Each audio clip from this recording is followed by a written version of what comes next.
அஸ்ஸலாமு அலைக்கும் வரஹ்மத்துல்லாஹி வபரகாத்துஹு. அன்புக்குரிய சகோதரர்களே, அருமை சகோதரிகளே, தமிழில் சொல்லுவாங்க தெரியுங்களா, கொடுக்குற தெய்வம் கூரையை பிச்சுக்கிட்டு கொடுக்குன்னு சொல்லுவாங்க. நீங்கள்லாம் பார்க்குறத பார்த்தா எங்கெங்க கூரையை பிச்சுக்கிட்டு மழை துளி தான் பெய்யுது, மழை பெஞ்சாதான் மழை கொட்டுன்னு கொட்டி சில சமயங்களில் கூரையை கூட பிச்சிருது அப்படின்னு பார்க்குற மாதிரி தெரியுது. இல்லைங்க, நிச்சயமாக அல்லாஹ் கொடுக்க நாடினால் எப்படியும் தருவான். ஒரு நிகழ்ச்சி, நபிகளின் காலத்திலே நடந்த ஒரு நிகழ்ச்சி.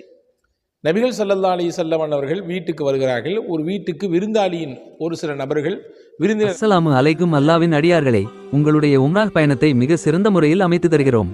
எங்களுடைய 10 வருட அனுபவமுள்ள அல் கிஃபாரி ஹஜ் அண்ட் உம்ரா சர்வீஸ் நிறுவனத்தின் மூலமாக உம்ரா பயணத்திற்கு தேவையான அனைத்தையும் செய்து தருகிறோம். விருந்தினர்களாக நபிகள் நாயகத்தினுடைய வீட்டுக்கு வந்திருக்கிறாங்க. இப்போ நபி ஸல்லல்லாஹு அலைஹி வஸல்லம் அவர்கள் வீட்டுக்குள்ள தன்னுடைய துணைவியார்கிட்ட கேட்குறாங்க, ஏதாவது இருக்கா? நம்ம வீட்டுக்கு விருந்தினர்கள் வந்திருக்கிறாங்க.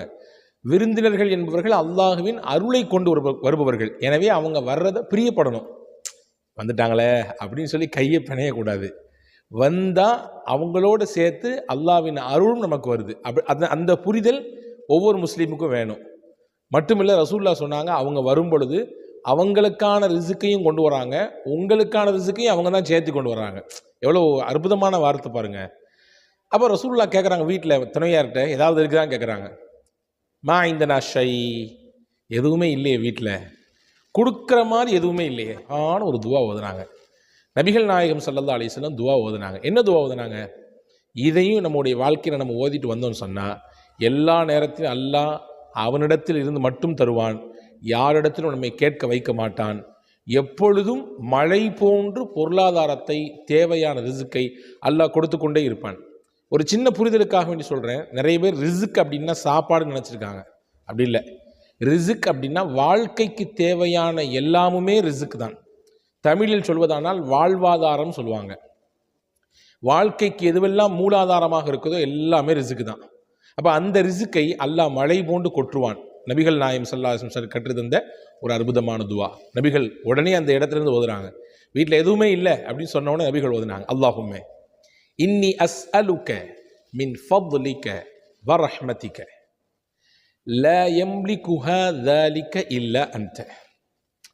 இதான் அந்த துவா. ரொம்ப ஷார்ட்டான துவா தான். யா அல்லாஹ், அல்லாஹும்ம இன்னி அஸ்அலுக, உன்னிடத்தில் நான் கேட்கிறேன், மின் ஃபத்லிக வ ரஹ்மதிக, உன்னுடைய அருளும் வேண்டும், உன்னுடைய கிருபையும் வேண்டும் கேட்கிறேன். லா யம்லிகுஹா ذلك இல்லா அன்த, இந்த அருளுக்கும் கிருபைக்கும் உன்னை தவிர வேறு யாரும் சொந்தம் கொண்டாட முடியாது. நீ தான் அதற்கு சொந்தக்காரன், நீ தான் அதற்கு சொந்தக்காரன். எனவே அதை எனக்கு கொடு என்று கேட்டார்கள். கேட்ட அடுத்த நிமிஷம் வீட்டு வாசல் தட்டப்படுது. நபி ஸல்லல்லாஹு அலைஹி வஸல்லம் வீட்டு வாசல் போய் திறக்கிறாங்க.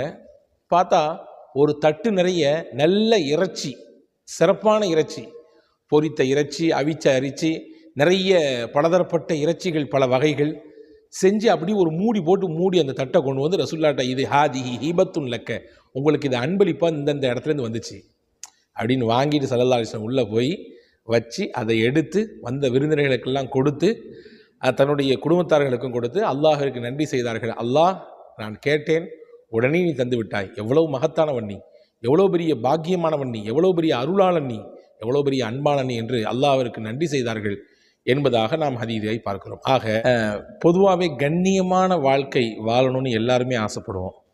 கண்ணியம்னா ஒவ்வொருத்தவங்களுடைய பார்வையிலையும் ஒவ்வொரு விதமாக அது இருக்கும். கண்ணியம்னா நல்ல ஒரு லக்ஸுரி லைஃப் அப்படின்னு சில பேர் நினச்சிக்கலாம்.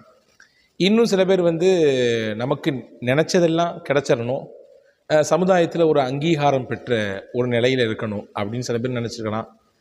நல்ல படிப்பு சில பேர், சிலருடைய சிந்தனையில் நல்ல உத்தியோகம், நல்ல பதவி, நம்ம ஊருக்கு போனால் எல்லாரும் பார்க்குற அளவுக்கு உண்டான ஒரு நிலையில் இருக்கணும்.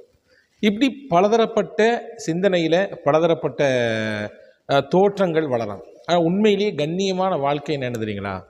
நம்முடைய வாழ்க்கையில் எந்த ஒரு சூழல் ஏற்பட்டாலும் யாரையும் எதிர்பார்க்காம வாழ்கிற வாழ்க்கை தான் கண்ணியமான வாழ்க்கை. எனக்கு தேவை, என் குடும்பத்துக்கு தேவை, அதை என்னை படைத்தவனே எனக்கு தருகிறான், அதை கொண்டே நான் போதுமாக்கி கொள்கிறேன். பிறர்கிட்ட போய் நான் கையேந்தலை, என் கஷ்டத்தை சொல்லி எனக்கு ஹெல்ப் பண்ணுங்கன்னு கேட்கலை, அல்லது ஒருத்தவங்களை எதிர்பார்த்து தான் என்னுடைய லைஃப் நடக்கணும் அப்படின்ற மாதிரி ஒரு சூழலை நான் ஏற்படுத்திக்கலை. இதுதான் கண்ணியமான வாழ்க்கை. இது ஒவ்வொருத்தரும் கேட்கணும். நபிகள் ஸல்லல்லாஹு அலைஹி வஸல்லம் கேட்டிருக்காங்க, அல்லாஹும்ம இன்னி அஸ்அலுக்க, யா அல்லாஹ் உன்னிடத்தில் கேட்கிறேன், ஃபேரல் ஹைராத் நல்ல விஷயங்கள் செய்ய கேட்கிறேன், தர்க்கல் முன்கராத் தீயதை தடுக்க, தீயதை இருந்து தவிர்ந்து வாழ கேட்கிறேன்.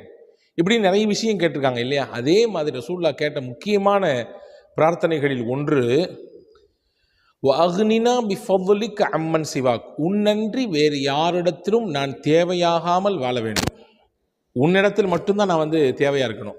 ஏன்னா அல்லாஹ் மட்டும்தான் சமது. சமதுன்னு பேர் வைக்கிறோமா இல்லையா?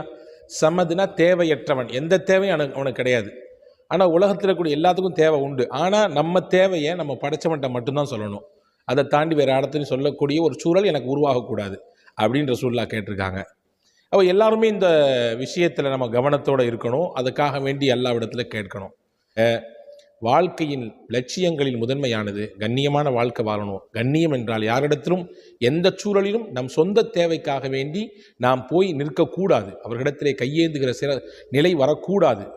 அந்த கண்ணியமான வாழ்க்கையை பெறுவதற்கும் மழை போன்று ரிஸ்க் நம்மை வந்தடைவதற்கும் கொட்டென்று கொட்டுவதற்கும் நான் மேலே சொன்ன அந்த துவாவை கவனத்தில் கொள்ளுங்கள். வாழ்நாளில் தொடர்ச்சியாக ஓதுவதற்கு முயற்சியுங்கள். வல்ல அல்லாஹ் அவன் நம்மை வாழ வைக்கும் காலம் வரை கண்ணியமாக வாழ வைப்பானாக. தன் அருள்மறையில் நம் யாவரையும் நினைய வைப்பானாக. வஸ்ஸலாம். அஸ்ஸலாமு அலைக்கும் வரஹ்மத்துல்லாஹ். அஸ்ஸலாமு அலைக்கும். அல்லாவின் அடியார்களே, உங்களுடைய உம்ராஹ் பயணத்தை மிக சிறந்த முறையில் அமைத்து தருகிறோம். எங்களுடைய 10 வருட அனுபவமுள்ள அல் கிஃபாரி ஹஜ் அண்ட் உம்ரா சர்வீஸ் நிறுவனத்தின் மூலமாக உம்ரா பயணத்திற்கு தேவையான அனைத்தையும் செய்து தருகிறோம்.